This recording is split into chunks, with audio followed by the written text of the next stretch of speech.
तो अपन है area under the curve के लेक्चर नंबर 3 पे प्रैक्टिस क्वेश्चंस चल रहे हैं। बेसिक थ्योरी में आपको बता चुका हूं। अब देखिए जो नेक्स्ट क्वेश्चन आया है ये आईआईटी में पूछे गए थे, तीनों क्वेश्चन एग्जाम में पूछे गए हैं और बढ़िया कैटेगरी के क्वेश्चन है, समझने वाले क्वेश्चन है। पहला क्वेश्चन देखो क्या है, एक कर्व दिया हुआ है, कर्व y = tan x है एंड टेंजेंट एट x = π/4। इसी कर्व के x = π/4 में मैंने एक टेंजेंट ड्रॉप करी, तो उस टेंजेंट वो कर्व और जो x एक्सिस से उससे बाउंडेड एरिया बताना है ना। क्वेश्चन अच्छे से लिखा हुआ रहेगा, मैं समझा देता हूं आपको क्या है। देखो सॉल्यूशन में एक कर्व है y = tan x, ये कर्व है, और दूसरा क्या है टेंजेंट एट x = π/4 है ना। टेंजेंट किस पे, at x = π/4 on curve tan x के ऊपर ही, और तीसरी लाइन क्या है x एक्सिस। तो इनसे बाउंडेड बिटवीन एरिया बताना है ना, एरिया बाउंडेड बिटवीन या फिर बाउंडेड एरिया इन तीनों ग्राफ से क्या होगा।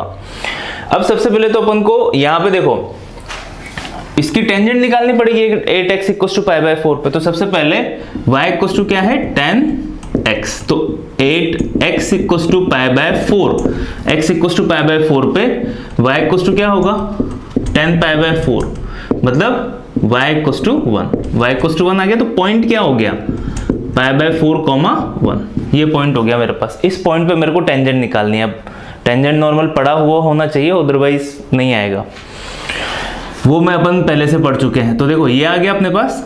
अब क्या होती है equation of tangent, equation of tangent है ना। मैं पूरा डीप में अच्छे से एक्सप्लेन कर रहा हूं ताकि एक एक चीज आपको क्लियर हो जाए। Equation of tangent y - y1 = mx - x1 है ना। और यहाँ पे टेंजेंट के लिए अपन m क्या लेते थे, dy/dx eight x1, y1। x1 y1 क्या है गिवन पॉइंट, जो कि अपने लिए क्या है π/4, 1। तो अब देखो यहाँ पे जो dy/dx है, tan x का डिफरेंशिएशन क्या होता है sec²x, तो ये dy/dx आ गई, ये m की वैल्यू आ गई। dy/dx कहाँ पे पुट करना है, π/4 पे, π/4, 1 पे। तो ओनली π/4 ही तो पुट करेंगे क्योंकि y तो है ही नहीं वहां पे। तो अब इक्वेशन क्या हो जाएगी, मैं सीधी लिख रहा हूं, देखो y - y1 कितना है 1 = ये कितना है sec² x की जगह π/4 into x - x1 which is π/4। ठीक है, sec π/4 की जो वैल्यू होती है वो होती है अपने पास 1/√2, तो वो सॉरी √2, उसका स्क्वायर 2 हो गया। तो ये है y - 1 = 2 इंटू x - π/4। तो ये इक्वेशन ऑफ टेंजेंट आ गया। अभी के लिए इसको यहीं पे छोड़ दो। अब अपन ग्राफ बनाते हैं। अब tan x का ग्राफ तो सभी को बनाना आता है ना, हर बच्चे को बनाना आता है। तो ये अपना tan x का ग्राफ हो गया। वो बोल रहा है 0 से लेके π/2 तक, 0 से लेके π/2 है ये है ना। तो 0 से लेके π/2 तक है, तो अपन यहीं तक का ग्राफ बनाएंगे। ठीक है, अब देखो यहाँ पे मैं इसको थोड़ा सा जूम इन करके बना देता हूं, नहीं तो अभी घिचड़ पिचड़ हो जाएगा, ये आपको बिल्कुल समझ में नहीं आएगा। तो ये मैंने जूम इन करके बना दिया इसको।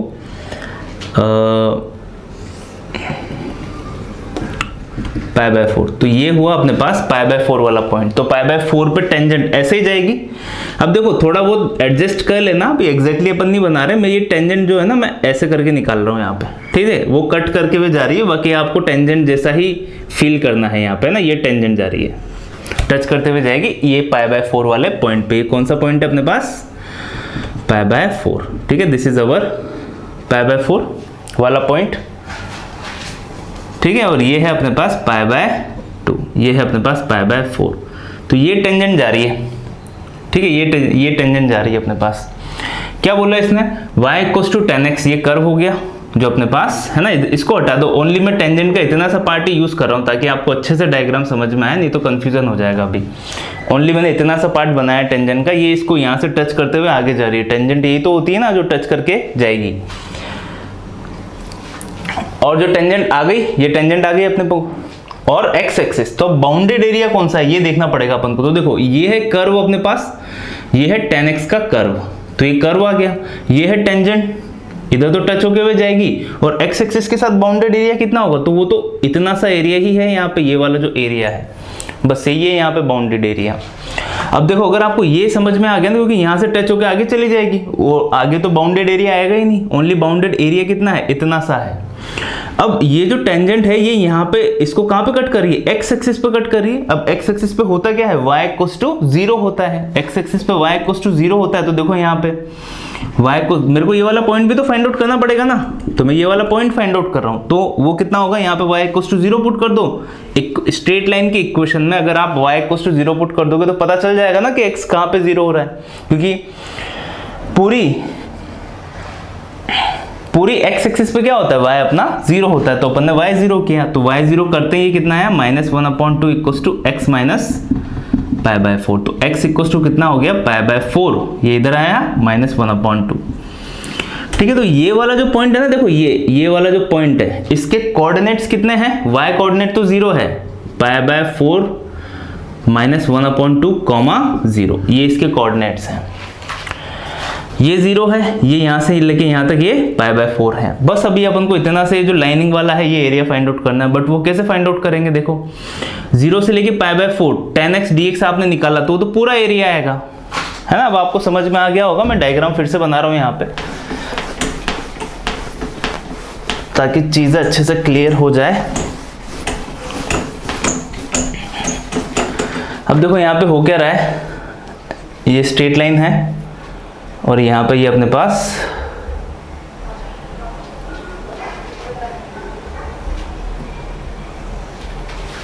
ठीक है, अपन को ये वाला एरिया बताना है, ये वाला। ठीक है, मैंने उसको थोड़ा सा जूम इन करके बना दिया है और कुछ नहीं किया है। ये यहाँ पे ये 0 है, ये वाला जो पॉइंट है कितना निकाला था अपने पास, π/4 -1/2 है। और ये वाला पॉइंट कितना है, ये π/4 वाला पॉइंट है। तो ये यहाँ पे कितना है, पूरा π/4। अपन को ये बस बाउंडेड एरिया बताना है। ये किसका कर्व है, ये 10x का कर्व है।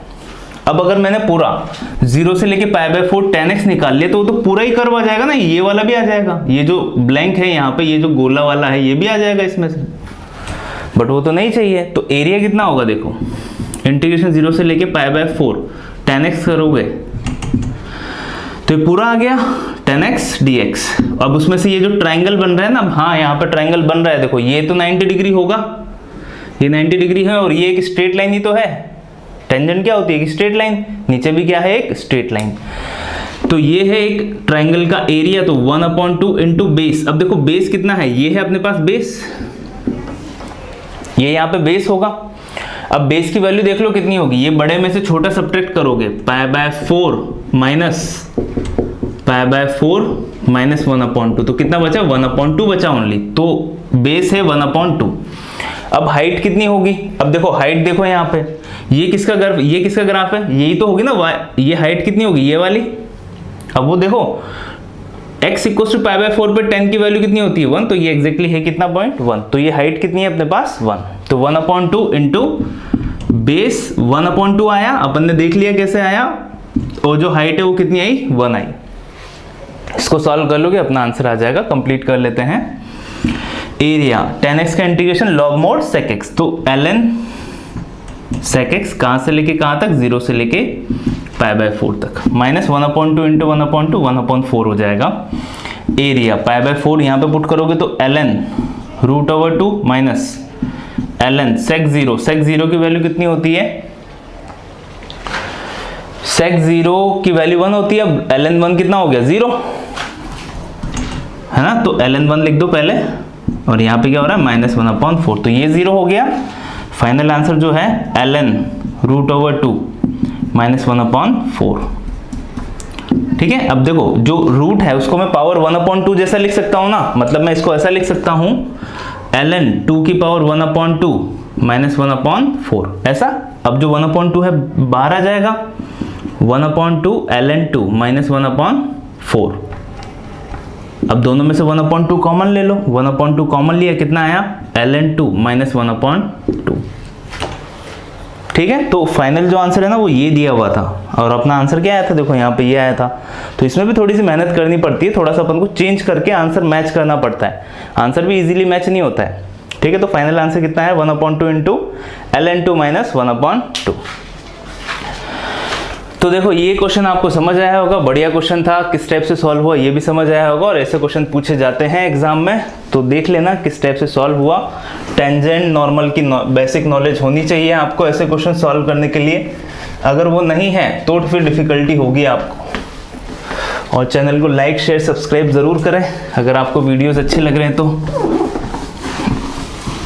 अभी देखो आगे जो नेक्स्ट क्वेश्चन है वो मैं पढ़ देता हूँ। एक कर्व दिया हुआ है, if the slope of the curve, curve क्या है y इक्वल्स टू fx, ये भी आईआईटी में पूछा गया था, बढ़िया क्वेश्चन है। ठीक है, सॉल्यूशन के लिए क्या किया अपन ने, if the slope of the curve y equals to fx, curve है, स्लोप कितना है उसका 2x प्लस 1। स्लोप होता क्या है ना, कर्व का स्लोप क्या होता है dy बाई dx, मतलब dy बाई dx कितना दिया हुआ है 2x प्लस 1। और जो कर्व है वो पास होता है कहां से कहां तक, 1,2 से पास होता है, passes थ्रू 1,2। ठीक है, पहले तो ये बेसिक इंफॉर्मेशन दी हुई है। देखो अपन को एक कर्व है जिसका स्लोप 2x प्लस 1 है, जो कि कहां से पास होता है 1,2 से। तो जो कर्व है y इक्वल्स टू fx और x इक्वल्स टू 1 और x एक्सिस से बाउंडेड एरिया बताओ कितना होगा, एरिया बाउंडेड बिटवीन इन तीनों में। तो सबसे पहले तो आपको कर्व फाइंड आउट करना पड़ेगा। अब देखो इसमें यही है कि आपको थोड़ा सा दूसरे चैप्टर का एडिशन दे दिया है। अब अगर यहाँ पे dy by dx equals to 2x plus 1 है ना, dy by dx equals to 2x plus 1 है, तो दोनों तरफ मैंने इंटीग्रेशन कर दिया, ये इंटीग्रेशन किया तो y इक्वल्स टू कितना बचेगा x square plus x plus C, है ना, इनडेफिनेट इंटीग्रेशन है तो कांस्टेंट c आएगा। ये एक इक्वेशन आई। अब ये कहां से पास होता है 2,1 से पास होता है, तो y इक्वल्स टू कितना हुआ, y की value 1 equals to x equals to 2 put करेंगे अपन यहाँ पे। देखो ये पास होता है 1,2 से, सॉरी 2,1 से नहीं 1,2 से पास होता है, तो यहाँ पे y की जगह 2 पुट करो, x की जगह 1 का square 1 plus 1 plus c implies that c की वैल्यू कितनी आई 0। तो जो कर्व है वो कितना आया अपने पास x स्क्वायर प्लस x। ठीक है, तो अभी ये fx नहीं रहा, ये कितना हो गया x स्क्वायर प्लस x हो गया। तो ये इसमें बस नया यही था इस क्वेश्चन में कि आपको कर्व फाइंड आउट करना था। अगर बेसिक टेंजेंट नॉर्मल की और डिफरेंशियल इक्वेशन की आपको नॉलेज है ना, तो आप ये आसानी से निकाल लोगे। अब देखो एक कर्व दिया हुआ है, कर्व क्या है y equals to x square plus x equals to 1 और x एक्सिस से बाउंडेड एरिया। अब इसके बारे में देख लो अच्छे से, ये है क्या, एक पैराबोला है, y equals to x square plus x। अगर मैं y इक्वल्स टू 0 पुट कर दूं तो x इक्वल्स टू 2 पॉइंट आएंगे, तो y इक्वल्स टू 0 पे x इक्वल्स टू एक तो 0 आ रहा है और एक -1 आ रहा है, मतलब 2 पॉइंट पे कट करते हुए जाएगा ये, y 0 2 पॉइंट पे होगा।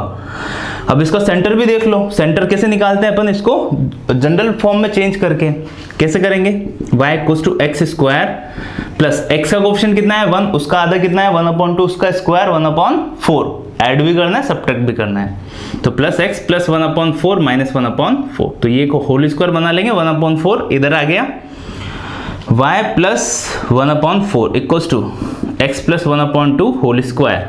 ठीक है, अब देखो अगर आप इसको जनरल फॉर्म में लिखोगे ना तो कैसे लिखोगे, x प्लस 1/2 का whole square equals to y plus 1/4। ठीक है, तो जो सेंटर है ना यहाँ पे कितना आया है, x कितना है -1/2 कॉमा y कितना है -1/4। अब अगर इसका आपने बेसिक नहीं पढ़ा हुआ है तो आपको पहले से वो लेक्चर देख लेने चाहिए, एलिप्स पैराबोला हाइपरबोला वाले, तो थोड़ा सा हेल्प मिलेगी आपको। देखो होती क्या है general form, x minus H whole square equals to 4a y minus K. वहीं से मैंने निकाला इसका जो सेंटर होता है कितना होता है h कॉमा k होता है, तो यहाँ पे माइनस है यहाँ पे प्लस आ रहा है, मतलब -1/2 -1/4। ठीक है, तो ये तो 11th क्लास की बात थी। और ऐसा जो पैराबोला होता है किसके सिमेट्रिक होगा, पॉजिटिव y एक्सिस के सिमेट्रिक होगा, क्योंकि y की पावर सिंगल है, उसके आगे क्या आ रहा है पॉजिटिव। तो अभी ग्राफ बना लेते हैं इसका। देखो ग्राफ का सेंटर यहाँ कहीं पे होगा, -1/2 -1/4, मतलब थर्ड क्वाड्रेंट में होगा, और y इक्वल्स टू 0 कहाँ पे होगा, -1 और 0 पे। तो एक तो ये 0 यहाँ पे हुआ और -1 तो इधर कहीं पे होगा, यहाँ कहीं पे ये हुआ। तो ये अपन ने ग्राफ तो बना लिया इसका। अब देखो ऐसा ग्राफ बनाने के लिए आपको थोड़ी बेसिक नॉलेज होनी चाहिए, नहीं तो आपने उल्टा बना दिया सीधा बना दिया तो फिर आंसर नहीं आने वाला है। अब ये ग्राफ देखते ही पता चल जाना चाहिए आपको पॉजिटिव y एक्सिस के सिमेट्रिक है, तो देखो ये पॉजिटिव y एक्सिस के सिमेट्रिक ही है यहाँ पे, है ना, उससे पैरेलल लाइन जो होगी उससे सिमेट्रिक है यहाँ पे। अब देखो x equal to 1, x equal to 1 तो क्या हुआ, यहाँ पे है ये x इक्वल टू 1 और x एक्सिस, अब इन तीनों से बाउंडेड एरिया है ना, x एक्सिस क्या है, x एक्सिस ये रही, ये है x एक्सिस और अपने पास ये x इक्वल टू 1 है और ये कर्व है। इन तीनों से बाउंडेड एरिया, जो तीनों का बंधा हुआ एरिया है ना, वो तो इतना सा ही है, यहाँ पे जो है ना वही है बाउंडेड एरिया। इधर नहीं जाओगे, बहुत सारे बच्चे क्या है ये वाला आंसर दे दिया है, फिर क्या कर दिया, इसी वजह से क्वेश्चन गलत हुआ था। तो जो बाउंडेड एरिया है वो बस इतना सा है।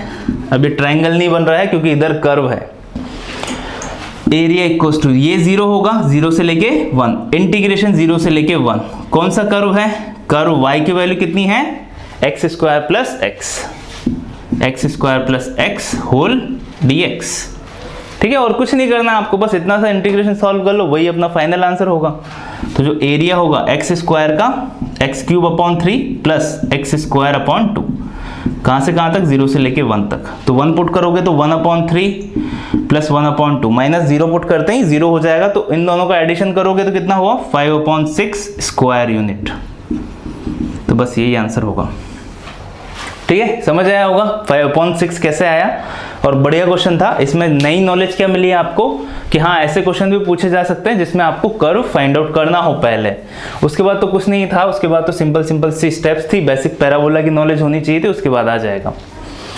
ठीक है, थर्ड क्वेश्चन पे चलते हैं, वो भी बहुत बढ़िया क्वेश्चन है। उसमें देखो फिर से मैक्सिमम मिनिमम वाले ग्राफ यूज हुए हैं। तो अगर आपने मैक्सिमम मिनिमम वाले जो लेक्चर्स हैं वो नहीं देखे हैं, जब मैंने फंक्शन पढ़ाया था तो फंक्शन में जो लास्ट लेक्चर्स होंगे 11वें 12वें लेक्चर्स 11 12th, उसमें मैंने आपको मैक्सिमम एंड मिनिमम के ग्राफ किस टाइप से बनाते हैं उसको अच्छे से एक्सप्लेन किया था। तो अगर किसको नहीं पता है क्या होता है maximum of 2 graph, minimum of 2 graph, उन लेक्चर्स को देखना, फंक्शन वाला जो स्टार्टिंग वाला लेक्चर थे। तो ये देखो अपन ने ये डेफिनेट इंटीग्रेशन में भी देखे, ये अपने डिफरेंशिएशन में भी आ गए, और ये देखो एरिया अंडर द कर्व में भी ये वाले क्वेश्चन आ गए। अब क्वेश्चन क्या है, y इक्वल्स टू मिनिमम कहाँ से कहाँ तक, tan x cot x and 1/√3, ये 3 कर्व का मिनिमम निकालना है। और x एक्सिस दूसरा कर्व है और x बिलोंग्स टू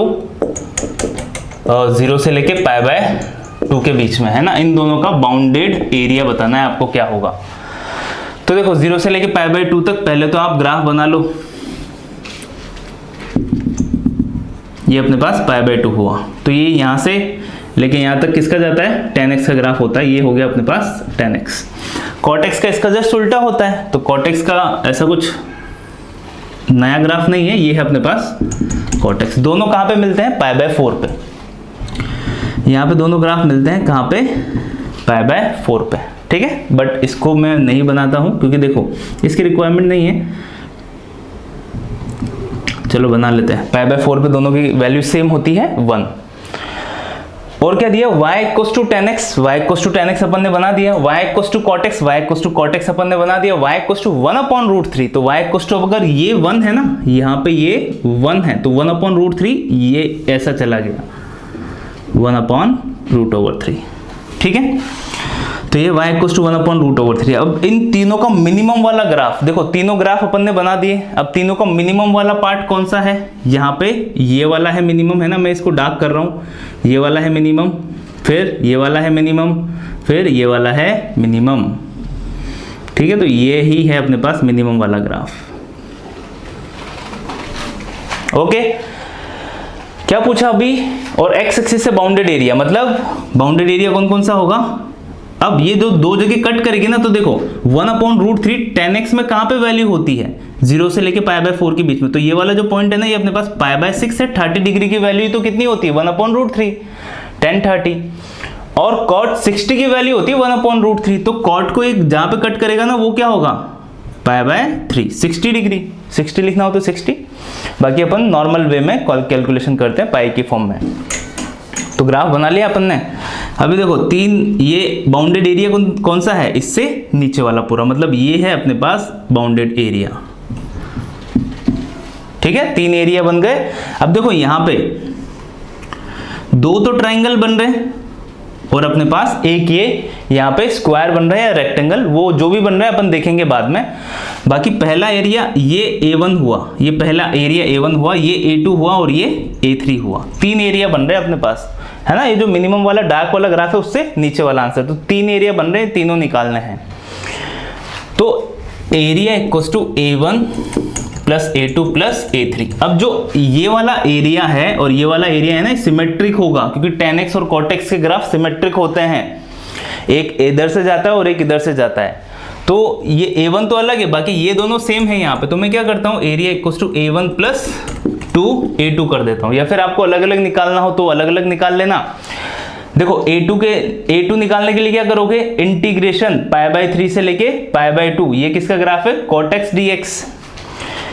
A3 निकालने के लिए 0 से लेके π/6, किसका ग्राफ है, tan x dx आ गया। ये ऊपर किसका ग्राफ जा रहा है, y इक्वल्स टू 1/√3। तो लिमिट कितनी कहां से कहां तक लगेगी, π/6 से लेके π/3 1/√3 dx आ जाएगा आंसर। मैं एक बार लिख ही देता हूं। देखो अपन ने ये वाला, इसको क्या बोला था, इसको अपन ने बोला था A3, इसको अपन ने बोला था A2 और ये था A1। तो जो A1 होगा ना, A1 कितना होगा, π/6 से लेके π/3, ये π/4 को भूल जाओ, π/6 से लेके π/3, π/6 से लेके π/3। कर्व क्या है, y equals to 1/√3 dx plus दूसरा A2 0 से लेके π/6, 0 से लेके π/6। कौन सा वाला कर्व है, tan x dx प्लस ये π/3 से लेके π/2, π/3 से लेके π/2।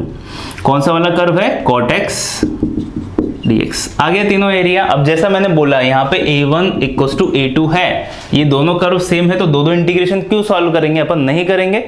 इसको डबल कर दो, एरिया इक्वल्स टू इंटीग्रेशन π/6 से लेके π/3 1/√3 dx प्लस ये हो जाएगा 2 इंटीग्रेशन 0 से लेके π/6 tan x dx। बस अब तो बच्चों वाले इंटीग्रेशन है, 1/√3 upper limit minus lower limit x हो जाएगा, तो π/3 माइनस π/6 प्लस 2 कांस्टेंट है, tan x का भी अभी किया था log sec x, तो ln sec x कहां से कहां तक, 0 से लेके π/6 तक। अब जो पूरा कंप्लीट है वो आई होप आप खुद कर सकते हो। इसके आगे जो है upper limit minus lower limit करना, और जो फाइनल आंसर है वो लिख देता हूं मैं, जो फाइनल आंसर आने वाला है इसका।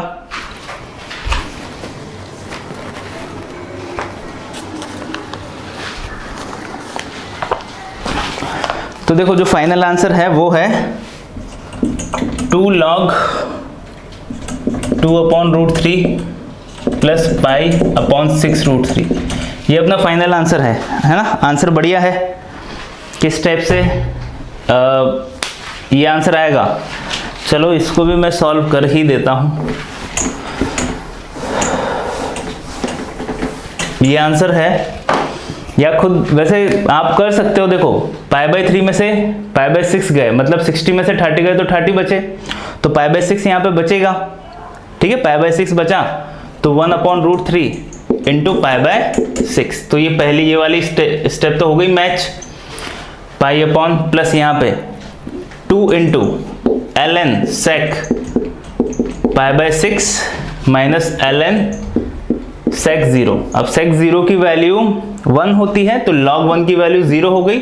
अब sec π/6, sec 30 की वैल्यू कितनी होती है, √3/2, ठीक है। तो यहाँ पे हो जाएगा π/6√3 प्लस 2 इंटू ln √3/2, ठीक है। √3/2 2/√3 नहीं, जो sec π/6 होता है sec 30 cos 30 की वैल्यू होती है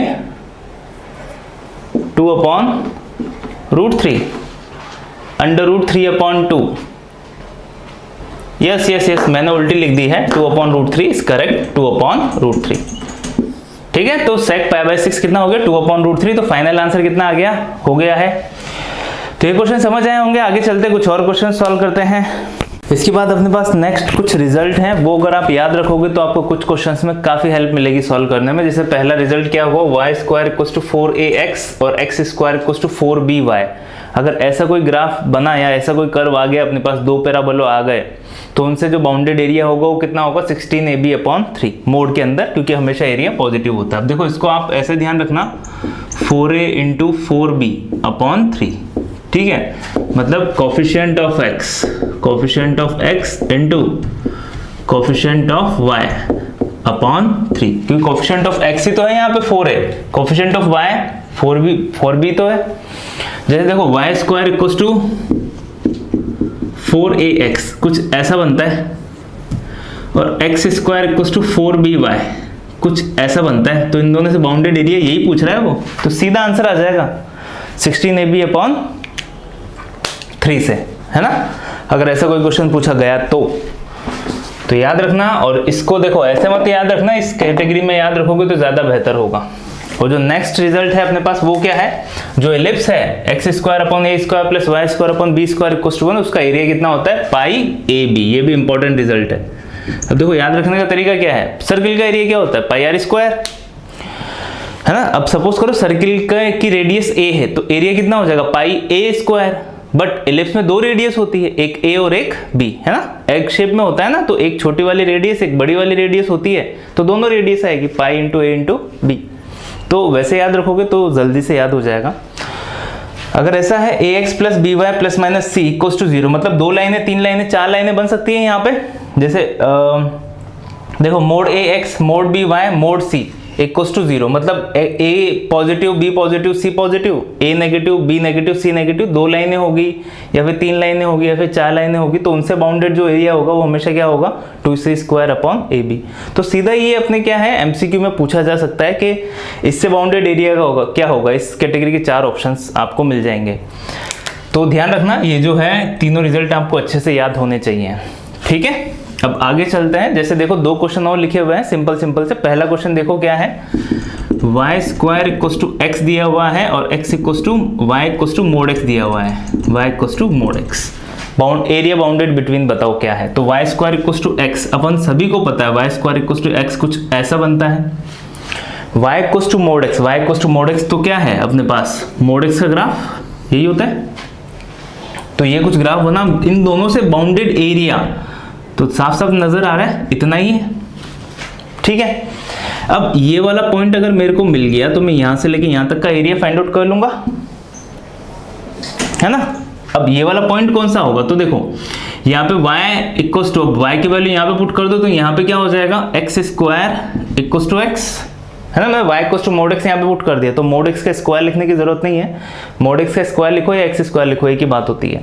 इसको इधर लेके आओगे तो कितना हुआ, मतलब x की 2 वैल्यू आ गई 0 और 1, x = 0 और x = 1। 0 ये रहा, मतलब ये वाला क्या है 1 है, मतलब ये वाला पॉइंट x = 1 है। अगर x = 1 पुट किया तो y = भी कितना आएगा अपने पास 1, ठीक है। तो ये वाला पॉइंट क्या है अपने पास 1,1। पूरा पॉइंट निकाल लोगे तो अच्छी बात है, अदरवाइज अपन को तो बस यहीं तक की जरूरत थी।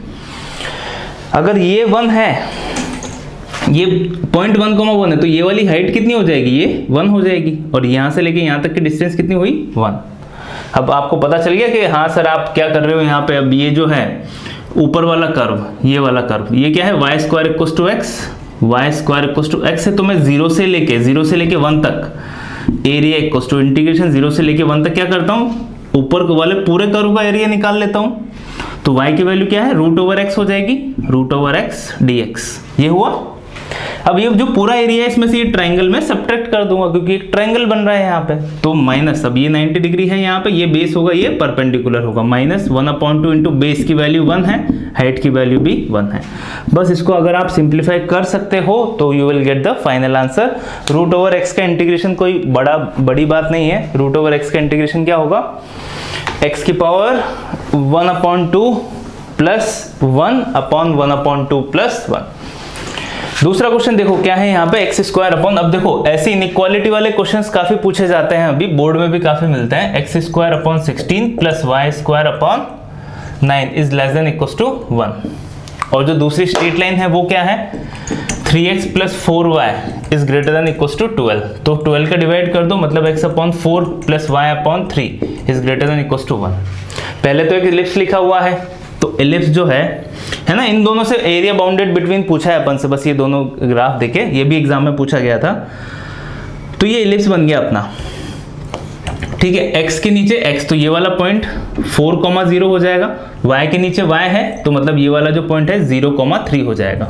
दोनों पॉइंट आ गए, मतलब जो a है यहाँ पे, a है वो कितना है 4 और जो b है वो कितना है 3, a और b दोनों की वैल्यू आ गई। अब जो एरिया है ना इलिप्स का, देखो इलिप्स का जो एरिया होता है पूरा एरिया पाई ए बी होता है। अब इलिप्स का जो एरिया है वो चारों क्वाड्रेंट में सिमेट्रिसिटी से बटा हुआ रहेगा। मतलब जैसे ये अपने पास 1 2 3 4 चारों क्वाड्रेंट में सिमेट्रिसिटी से डिवाइडेड है। तो अगर एरिया मैं 1 पार्ट का निकालूंगा ना, 1 पार्ट का एरिया वो कितना हो जाएगा, ये जो टोटल एरिया था, टोटल एरिया क्या था पाई ए बी, अभी अभी रिजल्ट निकाला था, तो पाई ए बी अपॉन 4 हो जाएगा यहाँ पे क्या, एक पार्ट का एरिया, मतलब फर्स्ट क्वाड्रेंट वाले का एरिया।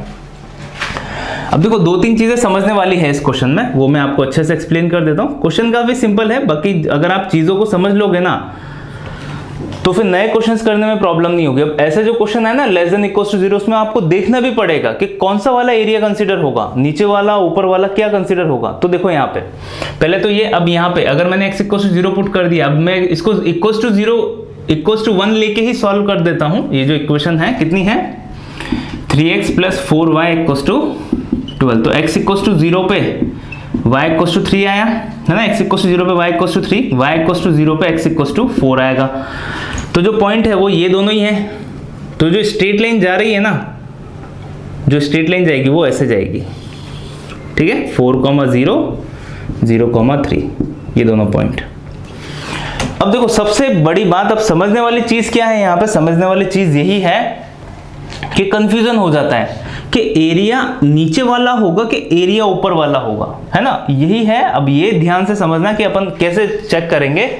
तो सबसे पहले तो आप ये देखो पहला वाला कर्व क्या है, x² / 16 + y² / 9 less than equal to 1। अब इसमें ये सर्किल, ये जो इलिप्स है अपना, ये अपना इलिप्स है, इलिप्स के अंदर वाला एरिया काउंट होगा, अंदर वाला या बाहर वाला एरिया काउंट होगा। इसमें तो दो ही चीजें होती है ना, या तो अंदर वाला काउंट होगा या फिर बाहर वाला काउंट होगा। अब लेस देन इक्वल टू 1 है तो मेरे को तो पता चल रहा है कि हाँ अंदर वाला काउंट होगा, बट आप कैसे चेक करोगे, जैसे इलिप्स के अंदर ये 0,0 है ना, ये इसमें सेटिस्फाई करवा दो। तो x² / 16 + y² / 9 को 0,0 से सेटिस्फाई करवा दे, क्या आएगा 0 is greater than equal to 1। तो 1 बड़ा है 0 से, ट्रू है, मतलब ये वाला पॉइंट इसको सेटिस्फाई कर रहा है, मतलब ये जो रीजन है ना अपन ने सही सेलेक्ट किया है, अंदर वाला ही कंसिडर करेंगे अपन, बाहर वाला नहीं कंसिडर करेंगे, ठीक है। तो ये सिंपल सी चीज है, मतलब एक पॉइंट ले लो आप और कुछ नहीं करना, आपको एक पॉइंट लेना है, उस पर चेक करना है। अभी जैसे देखो, अब ये यहाँ पे मैंने 12,12 एक पॉइंट और ले लिया है। अब मैं स्ट्रेट लाइन के लिए चेक कर रहा हूँ, कौन सी स्ट्रेट लाइन के लिए, इसके लिए 3x + 4y is greater than equal to 12। या फिर और सिंपल वाला पॉइंट ले लो आप, मैंने अगेन क्या ले लिया 0,0 ले लिया, क्योंकि इससे सेटिस्फाई करवाना काफी इजी होता है। 0,0 कितना होगा, इसमें सेटिस्फाई करवाते हैं 0 is greater than equal to 12, यही होगा ना, x भी 0 y भी 0। तो 0 बड़ा हो जाएगा 12 से, ये तो गलत है ना, 12 बड़ा है 0 से, मतलब अगर आप इस जो स्ट्रेट लाइन है इसका नीचे वाला रीजन गलत हो जाएगा। इसके लिए रीजन कौन सा वाला कंसीडर होगा, यहां से स्ट्रेट लाइन से इधर वाला, ठीक है। तो अब देखो इसका नीचे वाला और इसका बाहर वाला, तो बाउंडेड एरिया कितना आया, ओनली ये वाला। आई होप आपको समझ आया है क्या किया अपन ने। तो ऐसे आपको चेक करना पड़ेगा। अब मिस्टेक क्या होती है, बहुत सारे स्टूडेंट क्या कर देते हैं, ये बन गया और ये वाला एरिया वो बता देते हैं कि बाउंडेड एरिया कितना आया, ये आया। नहीं, अगर वो बोलता इलिप्स, स्ट्रेट लाइन और कोऑर्डिनेट एक्सिस, ये ग्रेटर देन लेस देन उसने नहीं दिए हुए होते, कोऑर्डिनेट एक्सिस बोलता, तो फिर ये वाला एरिया सही होता अपना। बाकी यहाँ पे ये वाला जो एरिया अगर आपने निकाल दिया ना तो ये गलत हो जाएगा इस क्वेश्चन के लिए। अब अगर आप यहां तक पहुंच गए, उसके बाद एरिया निकालना बहुत आसान है। तो देखो इस पूरे वाले पार्ट का एरिया अपन ने देख लिया था, कितना था पाई ab/4, तो पाई इंटू ए की वैल्यू 3, 4 इंटू 3 अपॉन 4, तो ये पूरे पार्ट का एरिया है। अब ये ट्राइंगल बन रहा है, यहाँ पे 4 है, ये वाली लेंथ 4 है, बेस 4 है और हाइट 3 है और ये 90 डिग्री है। तो इस ट्राइंगल को सब्ट्रैक्ट कर दो, क्योंकि ये तो पूरे पार्ट का एरिया है, पाई ab/4 -1/2 इंटू बेस की वैल्यू 4 है इंटू हाइट की वैल्यू 3 है। तो बस आंसर कितना आया 3 पाई माइनस 6।